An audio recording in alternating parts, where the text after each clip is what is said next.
Quiero compartir con usted mi opinión. El mundo cada vez se hace más complicado y las sociedades se hacen más diversas en cuanto a objetivos, intereses, proyectos y demás. Esa diversidad está exigiendo cada vez más un excelente proceso de comunicación política en quienes gobiernan. Hemos visto a muchos de los últimos gobiernos, en nuestro país especialmente, tener grandes falencias en el tema de la comunicación y la cercanía, no solamente con sus pares en la Asamblea Legislativa o en otros poderes de la República, sino también con el ciudadano. Si el proceso de comunicación política no logra ser interpretado y no logra ser incorporado por quienes gobiernan en su gestión de gobierno, seguiremos padeciendo grandes falencias en los gobernantes de turno en todos los sectores. Hay una muy mala lectura de qué es comunicación política. No lo digo por primera vez, lo he repetido en gran cantidad de veces, pero pareciera que los políticos quieren seguir gobernando en un mundo nuevo con el viejo librillo de la política. Esa es mi opinión.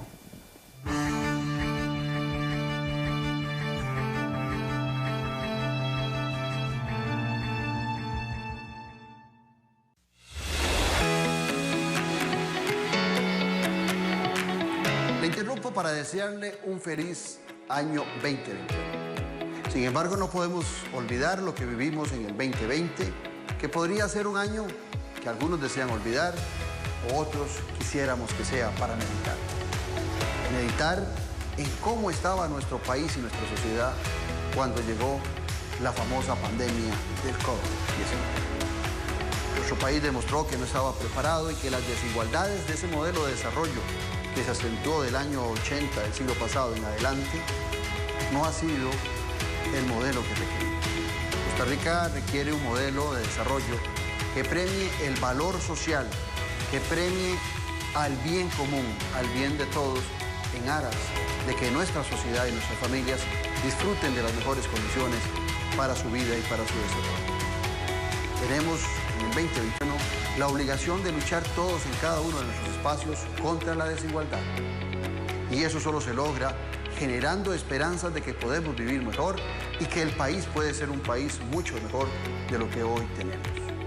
Sin esperanza no hay futuro y este 2021 tiene que ser tierra fértil para generar esa esperanza. Feliz año 2021.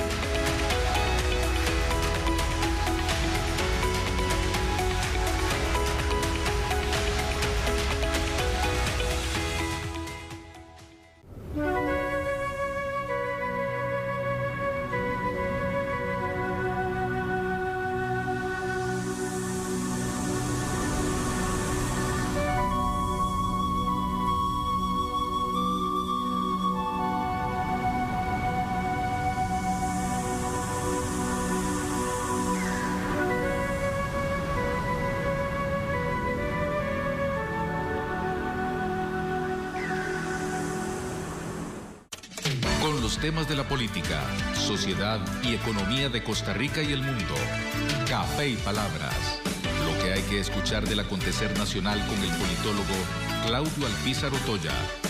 Café y Palabras, porque la política sí importa. Escuche Café y Palabras, de lunes a viernes a las 9 de la mañana en Radio Actual 107.1. Café y Palabras. Hola gente linda de Costa Rica, yo soy Gaby Ramírez y vengo a hacerles una invitación muy especial. Nos vemos en el Chismorreo, 3 de la tarde por Canal 8.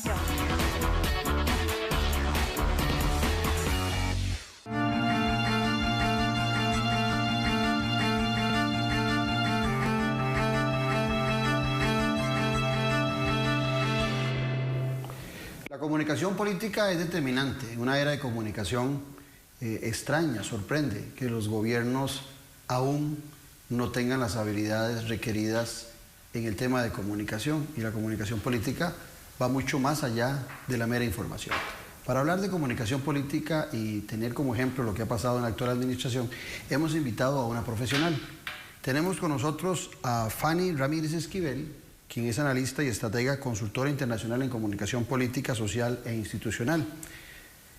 Única centroamericana galardonada por la Academia de Washington de las Artes y Ciencias como la mujer influyente en comunicación política del 2019 y en el 2020 como estratega política. Además, Fanny Ramírez ha sido asesora en procesos electorales en España, Panamá, Honduras y ha asesorado a diferentes gobiernos latinoamericanos. Fanny, un placer tenerte aquí en Noches sin Tregua. Muchas gracias por la invitación, encantada de poder compartir el análisis de esta noche. Te invito a que brindemos por el año nuevo, feliz año. Igualmente. Y por nosotros y por el televidente. Salud. Salud. Fanny, ¿por qué si es tan determinante el tema de la comunicación política?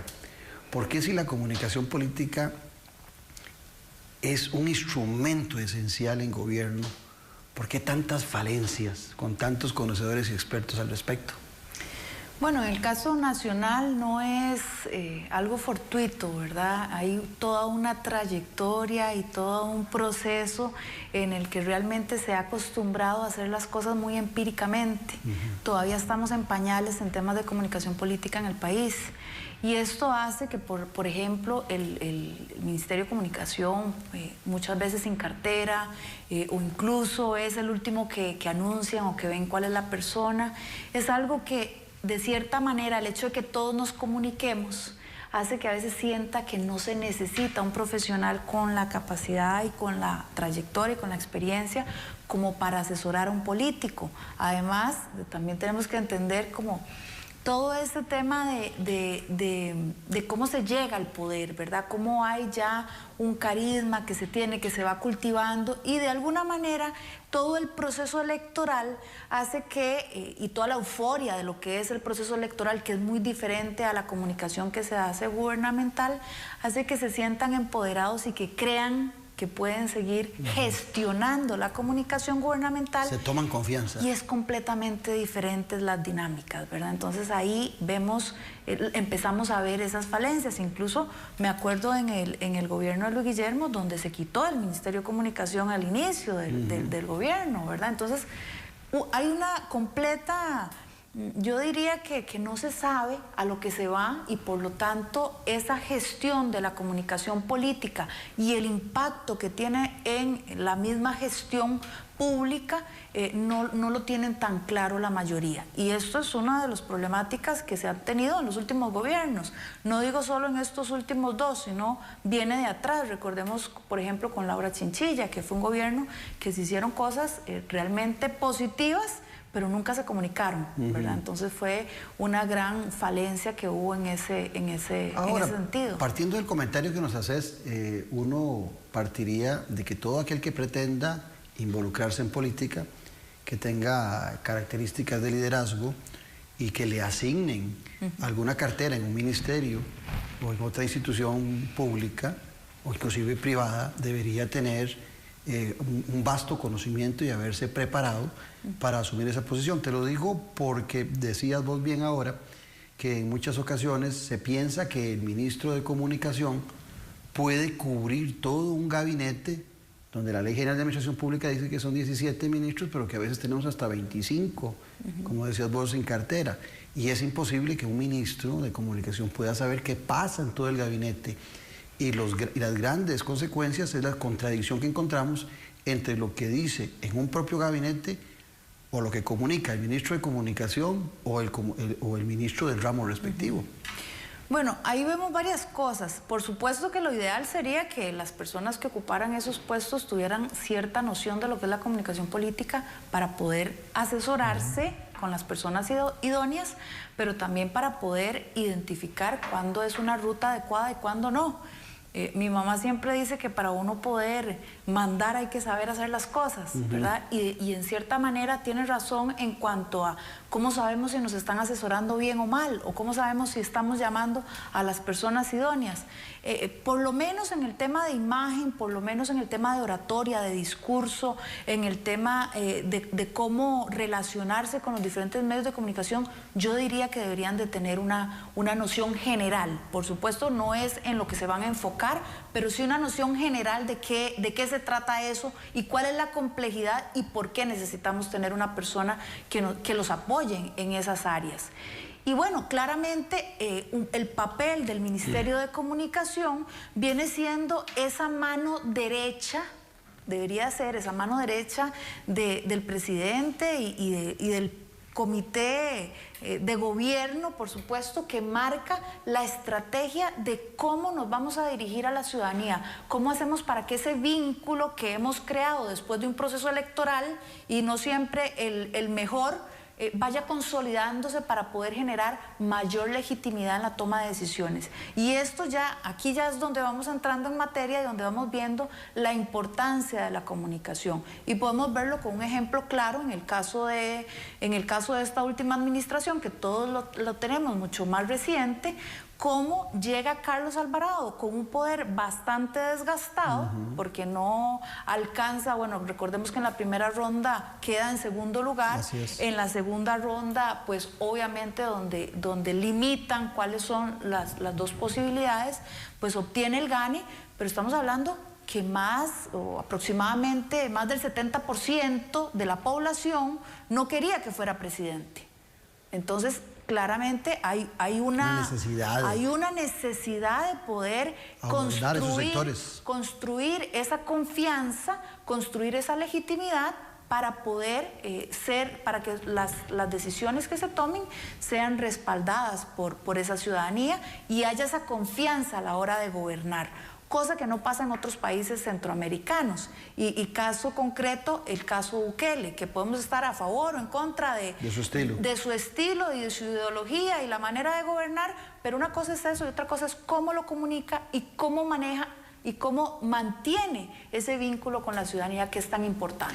Qué bien, lo que planteas me lleva a dos escenarios.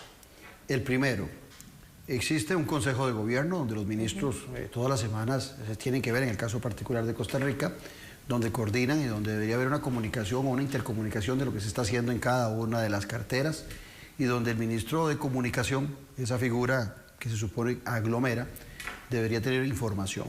Pero hay otra figura que es fundamental en la dirección de un gabinete, y ese Ministerio de la Presidencia, creado en 1962-63, y taxativamente se establece como jefe de gabinete y como coordinador con las conversaciones con sectores y con la Asamblea Legislativa. Vemos que del Consejo de Gobierno no deberían salir contradicciones, y cuando vemos a dos ministros o a un ministro y al presidente no coincidir, se da uno cuenta que hay una falencia en esa comunicación interna. Pero también viene el otro tema, particularmente en el caso de la actual administración. Vamos por el cuarto ministro de la presidencia. En menos de 3 años, que eso cumple hasta mayo, el presidente Carlos Alvarado ha tenido 4 jefes diferentes de gabinete, 4 figuras que en algunos casos han tenido que ser reconocidas porque no las conocían por el gabinete. ¿No afecta todo eso también la gestión de comunicación, no solamente entre ellos, sino también con actores externos al Poder Ejecutivo que han empezado negociaciones o que han empezado a conversar con un ministro y de repente hay un cambio total en esa gestión? Sin duda, y lo primero que afecta es el liderazgo que tenemos en el propio gobierno, ¿verdad? Un liderazgo bastante endeble, un liderazgo que vemos ese tipo de cosas, esas contradicciones que se dan en la misma comunicación, pero vamos a ir un poquito más atrás, porque la comunicación no está como para tapar las cosas que pasan en el gobierno. Exacto. Al contrario, la materia prima de la comunicación política es la propia gestión. Cuando no hay una buena gestión política, ¿qué vamos a comunicar?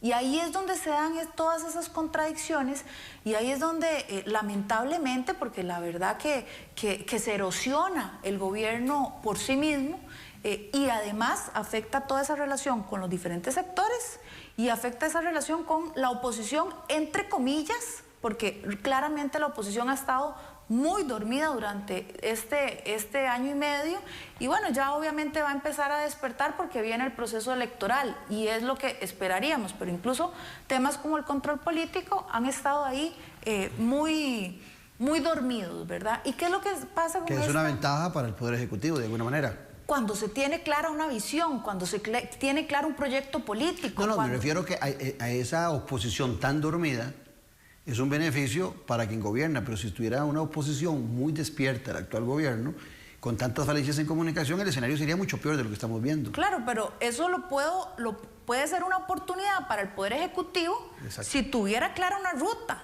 De acuerdo. Pero si no tengo clara una ruta, ¿cómo aprovecho una oportunidad? Si yo no estoy preparada para asumir un momento, una ventana de un espacio, una ventana de oportunidad, no la puedo aprovechar, y es lo que está pasando. Porque esa ambivalencia más bien, y esa falta de visión y de desarrollo que ha tenido el gobierno, que claramente no ha podido comunicar, pero es porque no existe, o por lo menos en comunicación existe una máxima que dice: lo que no se comunica no existe. Entonces yo parto evidentemente la premisa, como ha sido el tema de la reactivación económica, que todavía la estamos esperando, pero porque realmente lo que hay de fondo es que esa comunicación política es difícil de gestionar porque no existe esa materia prima detrás, y esas contradicciones se dan porque en realidad cada uno está jalando como para su ministerio, está jalando para su cartera. Entonces no hay una hoja de ruta, no hay un chasis, no hay un esqueleto en el gobierno. Pues si la hay,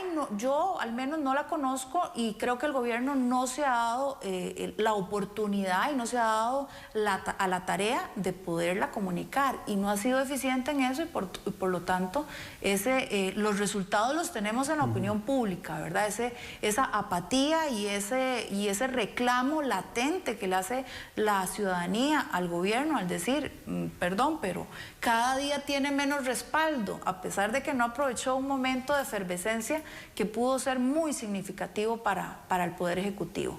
Ahora, Fanny, vos, aparte de ser comunicadora política y tener galardones muy importantes en esa área, también te nutrís de la beta de ser politóloga y de conocer a profundidad lo que puede pasar en un gobierno.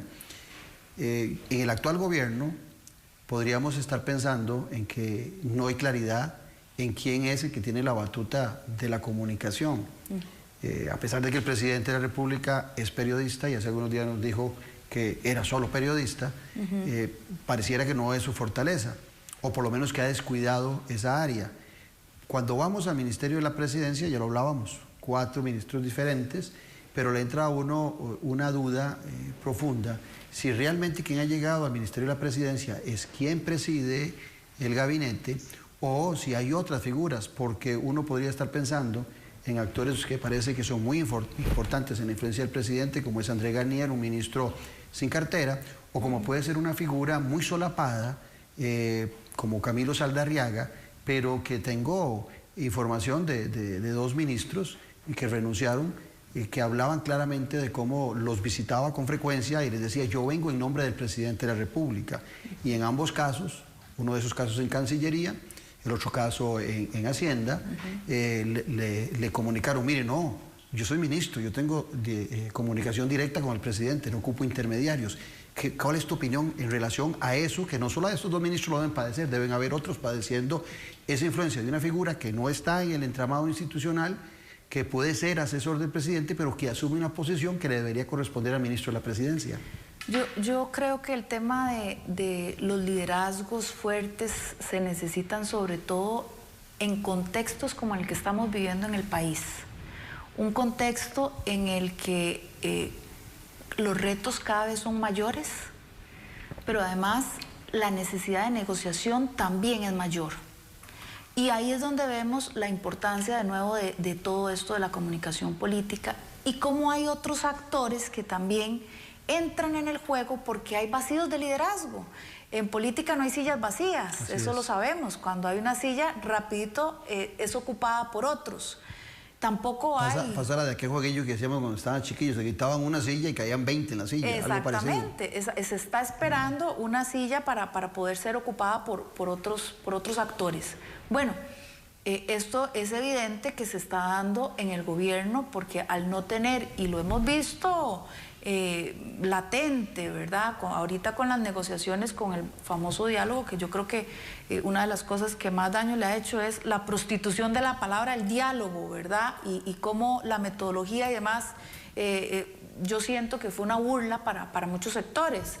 Pero bueno, cierro paréntesis, creo que el hecho de que haya ese liderazgo tan debilitado hace que surjan otros actores, ya sean económicos, ya sean sociales, etcétera, que tienen mucho poder en el gobierno, y lo hemos visto, pero además esos actores no están en primera línea y no están evidentes para la población. Y surgen algunas iniciativas que pareciera que son, que tienen un gran valor, incluso mucho altruismo, pero sabemos que detrás de eso son personas que le están hablando directamente al presidente durante mucho tiempo, ¿verdad? Entonces ahí hay toda una serie de cómo se va fortaleciendo esos otros poderes detrás de esa institucionalidad que tanto defienden.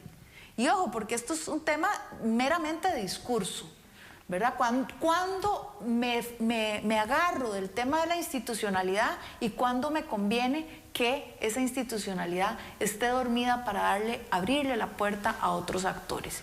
Y eso es muy delicado porque no estamos viendo, no está siendo transparente la gestión de quién realmente está gobernando y quién está detrás de esa toma de decisiones. Y eso nosotros podemos tener algunas ideas y podemos generar algunas especulaciones, pero no se trata de eso. Aquí lo que se trata es de que hay un gobierno electo y que no está haciendo las tareas que debería tomar.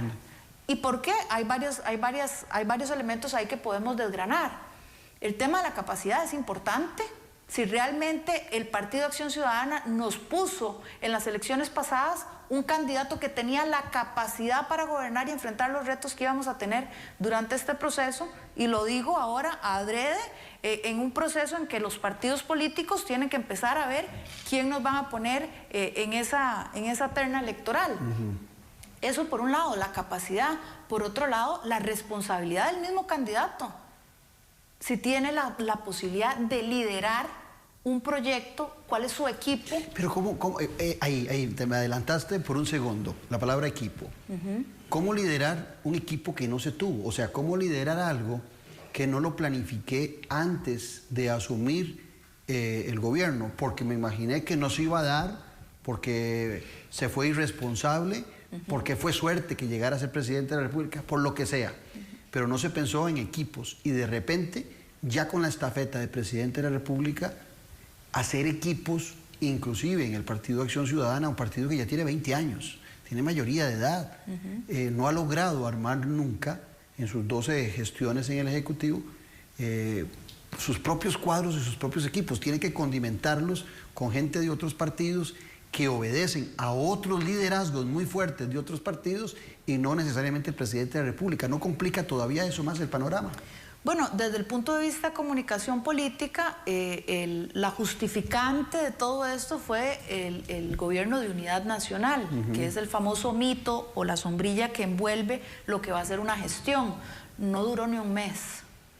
Y ahí vemos cómo la debilidad viene desde los cimientos, desde que se gestó este gobierno. Y realmente yo coincido, no era lo que se esperaba, o por lo menos era como se estaba de alguna manera calentando, ¿verdad?, para un posible candidato a futuro.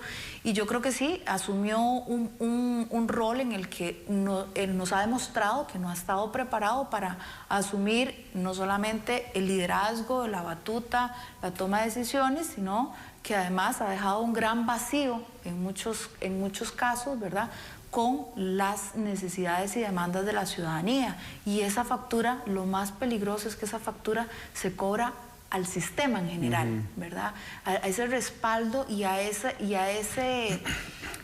apatía o ese divorcio que se tiene en general con los partidos políticos, con la participación política, con todo el tema de incluso gobernabilidad, gobernanza local, ¿verdad? Cada vez está más debilitada, y eso nos afecta a todos, porque en realidad cuando hablamos de política, aunque esto nos apasione a unos cuantos, cuando hablamos de política es lo que nos va a afectar o beneficiar a todos en la vida cotidiana, en la vida de la ciudad. Aunque algunos piensan que no, ¿verdad? Algunos piensan que no, y ojalá que su vida es independiente del acontecer nacional. Bueno, y es parte de lo que a algunos les sirve también, ¿verdad? Eso es parte, ese sector que está dormido y que no quiere involucrarse y que todos son iguales. Eso es un sentir que hay que escuchar. Y desde la comunicación política, una de las primeras, la comunicación inicia desde la escucha. ¿Por qué hay un sector tan grande, estamos hablando más del 30% de abstencionismo, que no quiere vincularse a la política o a los partidos políticos o incluso a ir a votar? ¿Por qué tenemos un voto volátil, un voto cambiante tan alto? ¿Por qué se decide el proceso electoral en los últimos 3 meses y ha beneficiado tanto para que incluso partidos que no tienen una hoja de ruta lleguen al poder? Bueno, ahora estamos viendo cómo eso nos afecta. Ahora las tasas de desempleo que tenemos, ahora la tasa, todo lo que ha afectado, por ejemplo, a mujeres en el tema de empleo, el tema de activación económica, el tema de turismo, tantos temas que vemos que ha sido... Aparte de la pandemia, porque por supuesto que sí, ya veníamos con síntomas. Lo más fácil de decir es, esto es producto de la pandemia, lo más fácil y lo más simplista, pero esto no, más allá de la pandemia también veníamos arrastrando unas tendencias que eran deplorables. Pues hablabas y hablábamos ahora del tema del liderazgo, y entonces me llevabas a echar el video político hacia el pasado, y entonces uno podría estar en acuerdo o en desacuerdo con expresidentes como Miguel Ángel Rodríguez, como Oscar Arias, o mismo Rafael Ángel Calderón, pero es evidente que ellos tenían equipo y tuvieron un ministro de la presidencia, no necesitaron ministro de comunicación, trabajaron muy bien con sus ministros de la presidencia, que jugaron ese papel, no solamente jefe de gabinete, sino de ser el gran comunicador, y hemos visto otros gobiernos, como lo decías vos muy claramente, el de Laura Chinchilla, el de Luis Guillermo Solís, el actual, el de Abel Pacheco, que sí fallaron mucho en el tema de la comunicación, entonces se dieron muchos cambios en los ministerios de la presidencia y muchos cambios en quién dirigía la comunicación. ¿Cómo definir esos liderazgos fuertes? ¿Qué define que alguien tenga un liderazgo fuerte para que haya una conjunción, un esqueleto, un chasis en la comunicación interna de un gobierno? Lo más importante de cualquier persona que realmente crea ser líder, recordemos que los líderes, no soy yo el que me impongo el liderazgo. Ni es el puesto que me dan. No soy yo quien digo, soy líder en esta materia, no. Son las demás personas que me dan el liderazgo. Y el liderazgo es la capacidad de inspirar a otros a seguir un proyecto. Y en este caso un proyecto político. El liderazgo es esa visión que los demás dicen, esa capacidad de inspirar, de poder sumar esfuerzos y capacidades de diferentes personas para poder cumplir un proyecto o una visión que tiene una persona. Pero también es importante que nosotros nos fijemos esa coherencia entre lo que se dice y lo que se hace. Y eso lo vemos, eso es un intangible que tenemos en la parte política y que nosotros como ciudadanía podemos ir identificando de quienes realmente han sido coherentes con su discurso y con los hechos que han hecho políticos. Y ahí podemos ir eliminando una serie de candidatos y bueno, ahora que aquello parece que todos quieren ser candidatos, ¿verdad? Entonces ahí podemos ir identificando quienes realmente pueden y han tenido esa coherencia en su discurso y en su trayectoria profesional. La experiencia es importante también, o sea, quienes han hecho proyectos y quienes han generado esos espacios de cambio, esos proyectos a menor o a mayor escala que realmente han significado el cambio en las personas, porque se toman decisiones para beneficiar a la ciudadanía. Y eso es una de las cosas que estamos olvidando y es la esencia de la comunicación política. Cuando hablamos de un vínculo con la ciudadanía es explicar a la gente, mantener una conversación constante, que eso es de doble vía, no es transmitir información, es una conversación con la ciudadanía explicando que los recursos son escasos y que las necesidades son muy amplias y por lo tanto hay que priorizar. Y por eso es que es tan difícil gobernar, porque si tuviéramos recursos ilimitados, pues es mucho más sencillo ir tomando decisiones. Tomando decisiones de acuerdo a las necesidades de la ciudadanía.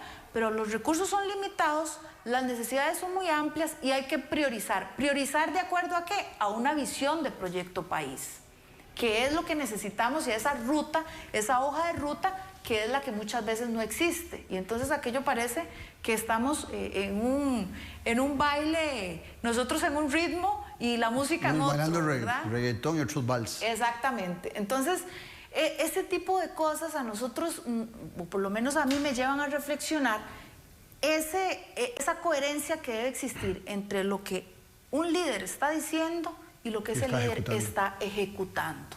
Hay que ver esas palabras en acción. Dicen que no hay mejor palabra de un político que la que se cumple. Bueno, hay que revisar eso, hay que revisar para ver realmente, y esas personas, esos políticos, esas personas que tienen ese carisma, ahí lo podemos ver, y ahí podemos ver otros sectores que lo están apoyando. Vos hablabas ahora y lo tocaste, y no quiero que se nos vaya, porque pudiera ser que el televidente esté pensando que la comunicación política es solo entre actores de gobierno. La política, como bien lo sabemos vos y yo, y seguramente muchos de los televidentes, la política hacemos todos, inclusive desde la familia hacemos política. Y la comunicación política también es necesaria, ciertamente, a lo interno de un gabinete, a lo interno de un equipo de gobierno, a lo interno de todo el aparato estatal, con todos los diferentes actores de los diferentes partidos políticos que tienen que interactuar el presidente y los ministros, pero también es fundamental, y tal vez hasta más, la buena comunicación política que se pueda tener con los actores ciudadanos, sean estos sindicatos, sean estas cooperativas, sean solidarismo, sean grupos de campesinos, sean grupos empresariales. El partido en gobierno se llama Partido Acción Ciudadana. Eso lo debería definir como un partido con grandes capacidades de comunicación política y de interrelación con los actores. Sin embargo, vimos que ahora en el diálogo multisectorial prácticamente le tomó al presidente 2 años y medio para empezar en un proceso que pareciera no va a ser más que eso, un bonito acto de interrelacionarse con esos actores que al final de cuentas, como bien lo decías vos, cuando se deciden políticas públicas son los que dicen si el gobernante de turno tiene simpatía, si no tiene simpatía, si tiene aprobación o no la tiene. ¿Por qué esa contradicción entre lo que se predica desde el nombre o desde la filosofía de un partido y la ejecución en gobierno? Bueno, yo diría que es precisamente por esa fragmentación interna que hay en el Partido Acción Ciudadana, ¿verdad? Empezando por ahí. Luego, recordemos que el Partido Acción Ciudadana surgió con una bandera, la bandera de la ética. Y es lo primero que se les ha caído. Sí. Entonces, ahí es donde retomo el tema de la coherencia entre lo que se dice y lo que se hace, y la coherencia ideológica de un partido. Incluso eso. Ahí dentro del partido hay un abanico de cuál es la visión que se tiene de país, muy diferente entre los mismos grupos internos, ¿verdad? Y hay una puja constante entre quienes están realmente llevando las riendas del partido. Si a eso le aumentamos o le agregamos la porosidad que tiene y la necesidad que ha tenido de incluir a otros cuadros, algunos muy oportunistas, ¿verdad?, para no soltar lo que es la vena política, ¿verdad?, el ejercicio de la política, porque de eso viven. Algunos muy oportunistas, incluso con la conformación de grupos como Coalición Costa Rica, que llegaron, hay muchos nombrados en el mismo gobierno que no cuentan ni siquiera, o no contaban en aquel momento cuando iniciaron con los requerimientos para asumir los puestos, ¿verdad? Pero ya había una factura ahí que pagar, que era el apoyo que se había tenido de Coalición Costa Rica. Entonces, esa porosidad que se tiene, esa fragmentación del partido, es también uno de los grandes retos y de las grandes... Pero la sociedad está igual, de fragmentada también. Pero por eso se necesita un liderazgo fuerte, y por eso se necesita una visión clara de qué es lo que se quiere. Si la sociedad está fragmentada y tenemos claro un proyecto país, es mucho más sencillo que podamos sumar, que eso es lo que no hemos logrado. Cada vez dividimos más y cada vez restamos más. Y no hemos logrado esa consolidación. Pero además voy a agregar algo. La fragmentación que tenemos actualmente, en gran medida, se la debemos al proceso electoral que vivimos. Y llegar al poder con esa estrategia o con esas tácticas de dividir al país. Dividir para asumir el poder y después cuando tenés el poder... pero no sabes qué vas a hacer cuando estás ahí o no tenés claro cuál es el proyecto. No, es que nunca se pensó en unirlo. Nunca se pensó en unirlo. Incluso ahora, y vemos años, cada vez que quieren sumar o consolidar un poquito algún proyecto que se esté gestionando, lo que hacen es recurrir otra vez a resucitar al otro candidato político. Si no fuera este, entonces estaríamos en las manos del otro. Otra vez la división. O la famosa relación de los más tolerantes, entre comillas, que son los que menos toleran la opinión de los demás. No es un partido, no ha demostrado ser un partido que lo que dice sea su hoja de ruta. No lo ha demostrado, al contrario, nos ha demostrado todo lo contrario.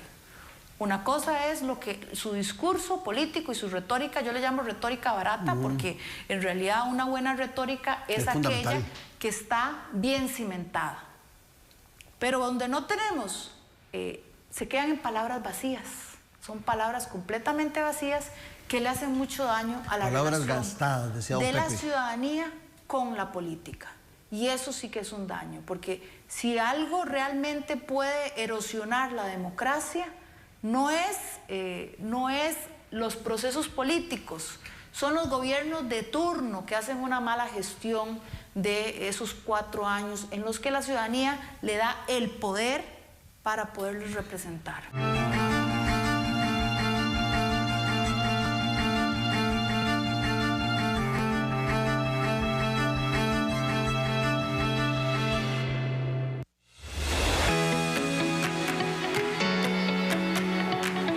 Interrumpo para desearle un feliz año 2021.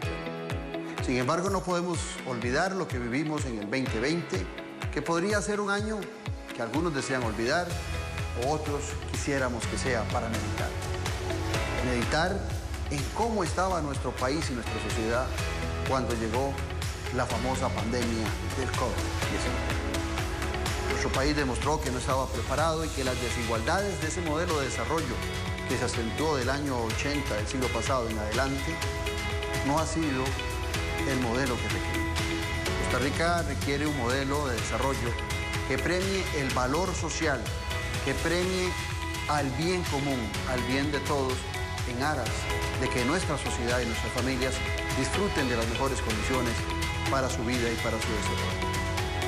Tenemos en el 2021 la obligación de luchar todos en cada uno de nuestros espacios contra la desigualdad. Y eso solo se logra generando esperanzas de que podemos vivir mejor y que el país puede ser un país mucho mejor de lo que hoy tenemos. Sin esperanza no hay futuro y este 2021 tiene que ser tierra fértil para generar esa esperanza. Feliz año 2021.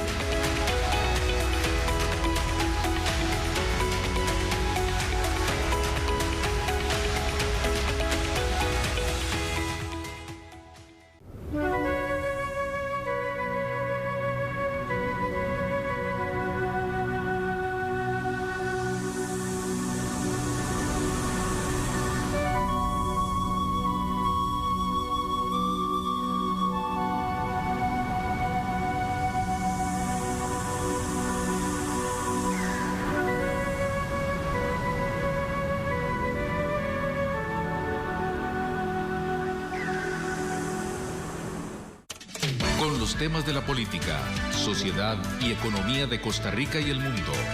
Café y Palabras. Lo que hay que escuchar del acontecer nacional con el politólogo Claudio Alpizar Otoya. Café y Palabras, porque la política sí importa. Escuche Café y Palabras de lunes a viernes a las 9 de la mañana en Radio Actual 107.1. Café y Palabras. El programa deportivo con más de 16 años en televisión nacional. Zona Técnica, este domingo, 7 de la noche por Canal 8.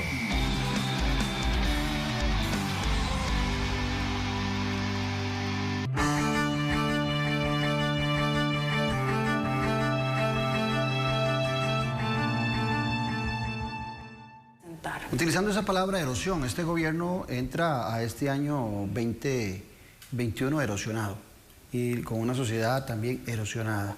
Es un año electoral, lo quiera o no lo quiera la gente, siempre el año previo los partidos políticos empiezan a organizar sus convenciones, empiezan a aparecer las candidaturas, como bien lo decías vos, y ese proceso electoral termina abrigando o incomodando al gobernante de turno de alguna manera en la posibilidad de avanzar en su proceso de generación de políticas públicas. ¿Cómo ves vos el escenario en estos que serían 12 y 16 meses que le queda al presidente de la República, en vista de que no ha tenido la hoja de ruta, los resultados no son positivos ante la opinión pública? Se puede rescatar tal vez algo en buena forma en construcción de infraestructura que venía de gobiernos pasados, con presupuestos y préstamos de gobiernos pasados y que topa con la suerte de que se ejecuten con un buen ejecutor como es don Rodolfo Méndez, y maduraron en este momento, pero no encuentra uno otros elementos que puedan ser sustanciales para el apetito ciudadano, y el panorama va a ser complicado porque esa unión que ha habido entre 47, a veces 50 diputados y el Ejecutivo, debe haber tenido alguna figura intermedia que no es el presidente de la República, que no es el ministro de la Presidencia, que ha unido ambos intereses. ¿Podrán mantener sus intereses durante este año preelectoral tan unidos? Bueno, yo creo que definitivamente viene un tiempo bastante convulso desde el punto de vista político electoral. El proceso viene además con un contexto no solamente nacional, sino internacionalmente bastante efervescente. Me parece que la relación que ha tenido el presidente Alvarado con la ciudadanía ha sido bastante deficiente, y lo vemos con el respaldo popular que tiene en este momento, que no llega ni siquiera al 18% que tenía en la primera ronda. O sea, yo creo que prácticamente ahora es la familia y quienes trabajan en el gobierno quienes lo están apoyando, porque ya no llega ni a ese 18%, ¿verdad? Ya, y cuando nosotros hablamos, por ejemplo, en comunicación política, la recordación de voto, vemos todavía en redes sociales y en las mediciones que nosotros como estrategas hacemos, cómo los comentarios negativos cada vez aumentan más, ¿verdad? Y el respaldo disminuye. Salvo obviamente toda la maquinaria de trolls que hay ahí detrás para dar comentarios positivos. Pero esto por supuesto que pone la gestión cuesta arriba, porque una cosa es tener la autoridad para tomar decisiones, que es lo que tiene el presidente en este momento y su gabinete, el Poder Ejecutivo, y otra cosa es la legitimidad y el respaldo que tiene la ciudadanía. Y aunque él diga que él no está para caerle bien a la gente o para concursos de opinión pública, que es un grave error en el que cae. Pero lo repiten en muchas ocasiones los presidentes. Claro, lo repiten porque no les gusta cuando la gente no los está apoyando. Pero ese debería ser el primer sensor. Claro. Esa es la primera alerta de decir, peligro, aquí vamos mal. No, pero tratan de decir que están gobernando responsablemente con esa frase. Bueno, ese es el problema, que la verdad, cuando hablamos en comunicación política también, lo que importa es la percepción de lo que está pasando. Usted puede... lo que opina el ciudadano. Pero es que usted está gobernando para el ciudadano. Exacto. Y además el impacto que tiene una percepción positiva hace que también tengan mayor posibilidad de llevar proyectos, por ejemplo, de ley, de consolidar proyectos políticos, de respaldo a políticas públicas, de respaldo en iniciativas público-privadas. Hay una serie de factores que se pierden cuando ese respaldo a la ciudadanía baja. Y eso no lo están midiendo. Por supuesto que menos evaluando, ¿verdad? O sea, es una de las deficiencias más grandes que hay, y es parte de esa necesidad de profesionalizar esa relación que se tiene que tener con la ciudadanía. Y aquí, insisto, por supuesto que la comunicación política no es solo con algunos sectores, no es solo con el sector económico, no es solo con la Asamblea Legislativa, que son grupos establecidos y que por naturaleza tenemos que estar dialogando y negociando. Y eso es importante. Negociar implica también ceder. O sea, no como se dijo en el proceso pasado, Vamos a ir a un diálogo y si no se hacen las cosas que estamos pensando, el Poder Ejecutivo va a tomar las decisiones que tiene que... ¿Qué es ese diálogo? Que no las ha tomado con anterioridad para peores. ¿Qué es esa negociación? Eso no es un diálogo, eso no es capacidad de generar consenso y eso no es una comunicación abierta, una comunicación o una escucha activa, eso no es todo lo contrario. Y cuando precisamente en estos procesos, en este año electoral que ya estamos iniciando, lo que sí necesitamos es empezar a identificar cuáles son esas personas en los diferentes partidos políticos que sí tienen la capacidad para conectar con esa demanda ciudadana, que eso al final los partidos políticos, que son la única manera en que podemos tener nosotros participación y representación en un proceso de toma de decisiones como este, son los responsables de poder identificar a esas personas y son los responsables de que realmente encontremos y brinden a la ciudadanía esa terna, ¿verdad? Esa posibilidad de quiénes son los que podrían hacer frente de una manera responsable, de una manera coherente a esas demandas ciudadanas que podemos identificar desde ahora en un momento tan volátil, en un momento de tanta incertidumbre y un momento que se necesita decisiones firmes y críticas hacia poblaciones sobre todo vulnerables. En recientes días, continuando con el tema de la comunicación política, vimos un comunicado que ahora ya no necesitas una nota escrita, firmada y sellada por la Cancillería o por el ministro respectivo, sino que un Twitter ya es considerado una oficialismo, tiene oficialidad si sale de una cuenta de Cancillería. Y salió una felicitación por la Revolución Cubana, y eso le causó muchos estragos y mucha molestia en algunos sectores ciudadanos. Pero dejando de lado la molestia o el aplauso que algunos puedan darle a ese acto, lo que quedó evidenciado, porque lo dijo el canciller de la República, don Rodolfo Solano, es que ese comunicado lo hicieron dos funcionarios de segunda o de tercera línea de Cancillería y que nunca pasó por el tamizaje del canciller. Ese tipo de decisiones se toman por el Poder Ejecutivo, que en buena lid es el presidente de la República y el canciller respectivo.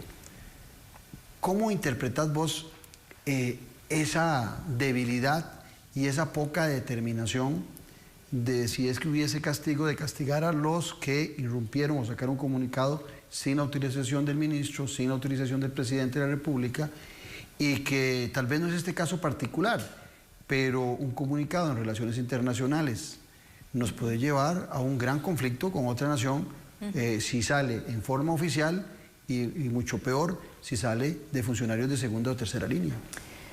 A mí me cuesta creer eso. Yo también. Honestamente, me cuesta mucho creer eso. ¿Vos pensás que le echaron el peso a dos? En comunicación política, las casualidades no existen.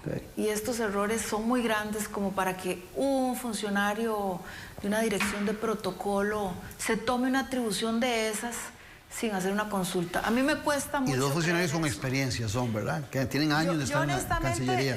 Pues, obviamente es la palabra del canciller contra la de los dos funcionarios y es lamentable que estemos inmersos en esa tormenta, porque efectivamente nunca ha sido, por lo menos la línea, aunque ya se han visto algunos actos de este tipo, no solamente en este gobierno, sino también en el gobierno pasado. Es inconcebible, por supuesto, es inconcebible, y claramente una cuenta institucional es la cara de Costa Rica internacionalmente, ¿verdad? Esto no es algo menor. Lo que yo obviamente siento es que este escandalito que hicieron a principios de año nos permite también tapar lo que está pasando debajo de la mesa, ¿verdad? Todo el mundo atendiendo este Twitter y por debajo no nos estamos dando cuenta de lo que se está pasando, ¿verdad? Y estamos hablando de un proceso en el que justo en esos días se estaba denunciando el tema de las vacunas, desórdenes en la caja, y surge esto. En comunicación política, como les decía, las cosas no son por casualidad. Y este gobierno también ha demostrado una habilidad en hacer cortinas de humo. Y ha sido lamentable, pero han sido bien gestionadas. Y digo lamentable porque deberían de ocupar esas energías en gestionar bien y no en hacer las cosas realmente de espaldas a la ciudadanía, que es como yo siento que se está gobernando y como que se está gestionando también la comunicación política, ¿verdad? Y este tipo de cosas hace que haya mucho más desconfianza en las autoridades políticas y no solamente en el Poder Ejecutivo, sino, por ejemplo, también en el Poder Judicial. Y ya aquí, vean que ya son diferentes instituciones que están temblando y que hay que tratar de ver, no un año después, hay que tratar de ver esos efectos que se están haciendo y cómo vienen poco a poco, haciéndole zancadillas a esa relación transparente, esa relación, cuando digo transparente tampoco es como desde ese punto utópico que todo lo tenemos que decir, sino de esas grandes relaciones y decisiones que tienen que darse de frente a la ciudadanía. Y simplemente para que luego no vengan otros actores y ensucien la cancha, ¿verdad? Y metan mal ruido al proceso y entonces luego hablan, por ejemplo, de noticias falsas o hablan de falsa información o todos esos otros temas y en realidad lo que vemos es que hay adrede la necesidad de desinformar para generar caos y a partir del caos poder tomar las decisiones que no se quiere que la ciudadanía se entere. Pero eso es una premisa o una práctica prácticamente mundial hoy en día. Bueno, lo hemos visto en diferentes estados, lo hemos visto en diferentes gobiernos, lo hemos visto en diferentes latitudes, ¿verdad? Sí, efectivamente es algo que además le abre la puerta al populismo, ¿verdad? Y en las noticias falsas juega solo el internet y las redes sociales o juegan también los medios de comunicación reconocidos o formales, por llamarlo de alguna forma. Bueno, últimamente hay una tendencia de los medios de comunicación tradicionales por reproducir aquellas noticias en redes sociales o aquellos memes o aquellas comunicaciones en redes sociales que han tenido mucho éxito, que tienen mucha visibilidad. Entonces ellos lo reproducen, hacen un análisis y entonces de alguna manera vuelven a traer o le dan mucho mayor repercusión a esa noticia. Yo lo que sí siento es que cuando estamos hablando de esa relación con la ciudadanía, lo más importante es tener una información proactiva, es decir, que vaya adelante, que vaya informando de cada paso que se da. Pero cuando esto no se da, por supuesto que hay otras personas, otros actores, otros sectores que sacan la información de acuerdo a aquellos datos que nosotros tenemos y que podemos hacer uso de eso. Un caso muy claro de los efectos de esa falta de información es la salida del ministro de Educación, claro, a inicios de la administración, ¿verdad? Como la falta de esa información clara, oportuna y precisa hace que otros actores empiecen a erosionar la imagen, a generar otra información y cierta o no, ya generan la duda hasta que de alguna manera presionan para quitar a ese ministro. El gobierno tuvo, el Ejecutivo, para ser más preciso, tuvo una buena oportunidad que le planteó algo muy doloroso para nuestro país y para el mundo como ha sido el COVID-19, pero era una oportunidad como para que después de aquellas grandes críticas que estaba el presidente en su peor momento por el caso de la UPAT, acordarte allá en febrero, principios de marzo, el presidente prácticamente se caía, había gente que pedía su renuncia y había una indignación por el espionaje ciudadano que se estaba generando desde esa instancia y desde Casa Presidencial. Vino el COVID, cambiamos de chip la mayoría, todo el mundo pensando en salud, se vino a afectar la economía. Pero en economía, hablando de economía, hay un fenómeno que los economistas en forma jocosa llaman el rebote del gato muerto. Que ellos dicen que cuando se tira un gato que está muerto, se tira al piso, siempre va a rebotar. ¿Y por qué llamo a reflexión este fenómeno que hablan los economistas cuando la economía sube pero después vuelve a bajar? Bueno, fue lo que le pasó al presidente Carlos Alvarado cuando en las encuestas y siguiendo con ejemplos de gatos, estaba cazando como gato echado, ¿verdad? Diría mi abuela. Estaba subiendo en las encuestas él, sin hacer mayor esfuerzo, pero el simple hecho del COVID, el susto y lo que venía haciendo el ministro de Salud y lo que se venía haciendo desde la caja, le empezaron a subir el aprecio ciudadano al presidente. Pero pasados 3 meses, 4 meses, nuevamente vuelve a estar en lo más bajo de la tabla en cuanto al aprecio ciudadano y lo muestra como uno de los gobernantes con menos reconocimiento de América Latina. ¿Tendrá el Partido de Acción Ciudadana la posibilidad de otro rebote del gato muerto de aquí a las elecciones próximas? Bueno, todavía estamos muy temprano para... ¿O desaprovechó el COVID-19? No, por supuesto que lo desaprovechó. Vamos a ver, cuando el presidente Alvarado llega a un 75% de respaldo popular, y ese respaldo está muy sustentado en los estudios teóricos también, se sabe cuando hay crisis, siempre hay un levante de esa confianza de la ciudadanía, porque se espera que la persona que ha sido electa para gobernar tenga la capacidad para tomar decisiones y para ser líder en ese momento. Entonces yo deposito la confianza en esa persona, indicándole, vamos a seguir las indicaciones, vamos a seguirlo en lo que se tome, pero no se tomó ninguna decisión, no se hizo ningún cambio, no se hizo en otras materias, ¿verdad? Por supuesto que en el tema de salud podemos dejarlo a un lado y que, abro paréntesis, responde a la trayectoria que hemos tenido como país en cuanto a la seguridad social, ¿verdad? No solamente es por el manejo de esta administración, sino también la solidez del sistema de salud pública que tenemos.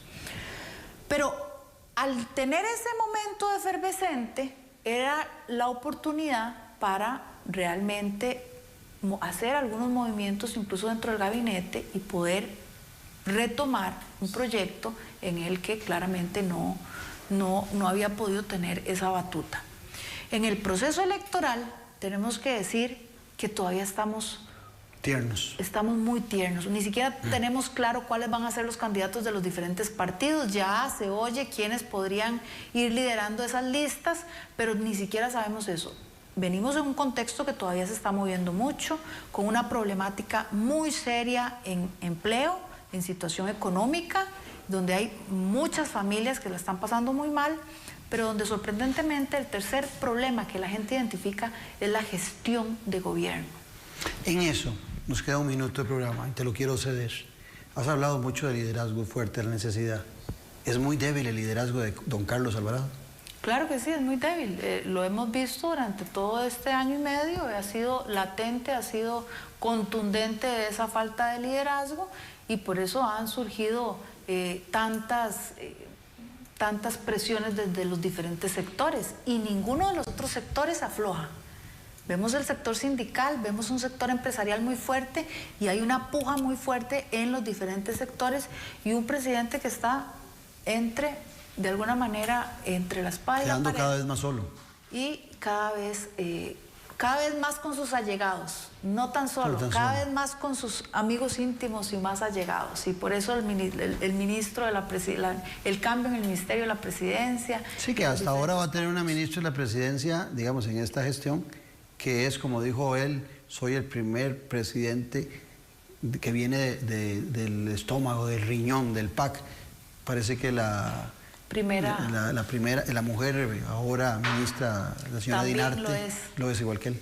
Bueno, a tener muy claro los costarricenses esos resultados del PAC y esas personas que han salido del PAC para pensar muy bien el voto y saber cómo vamos a dirigir el próximo proceso electoral. Fanny, un placer haber conversado con vos. Encantada, muchas gracias. Porque sigan los éxitos. Gracias.